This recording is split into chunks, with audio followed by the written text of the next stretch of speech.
ആരോഗ്യവകുപ്പിലെ സ്ഥലംമാറ്റ ഉത്തരവിൽ രൂക്ഷ വിമർശനവുമായി അഡ്മിനിസ്ട്രേറ്റീവ് ട്രിബ്യൂണൽ. ഡിഎംഒമാരുടെ സ്ഥലമാറ്റങ്ങൾ വേണ്ടത്ര ആലോചിക്കാതെയെന്ന വിമർശനം.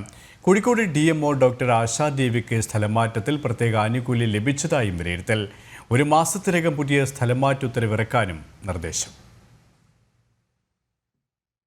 സ്ഥലംമാറ്റ ഉത്തരവുമായി ബന്ധപ്പെട്ട ആരോഗ്യവകുപ്പിനെതിരെ രൂക്ഷമായ വിമർശനമാണ് അഡ്മിനിസ്ട്രേറ്റീവ് ട്രൈബ്യൂണലിന്റെ ഭാഗത്തു നിന്നും ഉണ്ടായത്. എല്ലാവരുടെയും പരാതി കേട്ട് ഒരു മാസത്തിനകം പുതിയ സ്ഥലം മാറ്റ ഉത്തരവിറക്കാനും ട്രൈബ്യൂണൽ നിർദ്ദേശം നൽകി. ആരോഗ്യവകുപ്പ് സെക്രട്ടറിക്കാണ് നിർദ്ദേശം നൽകിയത്. കോഴിക്കോട് ഡിഎംഒ ആയുള്ള ഡോക്ടർ ആശാദേവിയുടെ നിയമനവുമായി ബന്ധപ്പെട്ട വിധിയിലാണ് നിർദ്ദേശം. ഡോക്ടർ ആശയ്ക്ക് സ്ഥലം മാറ്റത്തിൽ പ്രത്യേക ആനുകൂല്യം ലഭിച്ചതായും വിധിയിൽ പറയുന്നു. കോഴിക്കോട് ഒരേ സമയം 2 ഡിഎംഒമാർ ഓഫീസിലെത്തിയത് ഏറെ വിവാദമായിരുന്നു. സ്ഥലം മാറ്റ ഉത്തരവുമായി എത്തിയ ഡോക്ടർ ആശാദേവിക്ക് കസേര ഒഴിഞ്ഞുകൊടുക്കാൻ നിലവിലെ ഡിഎംഒ ഡോക്ടർ എൻ രാജേന്ദ്രൻ തയ്യാറായില്ല. അഡ്മിനിസ്ട്രേറ്റീവ് ട്രിബ്യൂണലിൽ നിന്ന് അനുകൂല ഉത്തരവുണ്ടെന്നായിരുന്നു രാജേന്ദ്രന്റെ വാദം.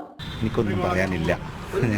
ഞാനൊരു ഉദ്യോഗസ്ഥനാണ്, എനിക്കൊന്നും പറയാൻ. സാർ ഉദ്യോഗസ്ഥനാണ്, പക്ഷേ സാറ് കൂടെ ഉൾപ്പെടുന്ന ഒരു സംഗതി ആണല്ലോ ഇവിടെ ഇപ്പോൾ നടന്നുകൊണ്ടിരിക്കുന്നത്. ഒരു അനുകൂലമായ ഉത്തരവ്, അതായത് ഇതുമായി ഒരു വ്യക്തത വരുന്ന ഉത്തരവ് ഉടൻ തന്നെ ഉണ്ടാകുമെന്ന് പ്രതീക്ഷിക്കുന്നുണ്ടോ സർക്കാർ തലത്തിൽ? അറിയില്ല. മുൻ ഉത്തരവ് നിലനിർത്തണമെന്നായിരുന്നു ഈ മാസം 20-നുള്ള ട്രൈബ്യൂണൽ വിധി.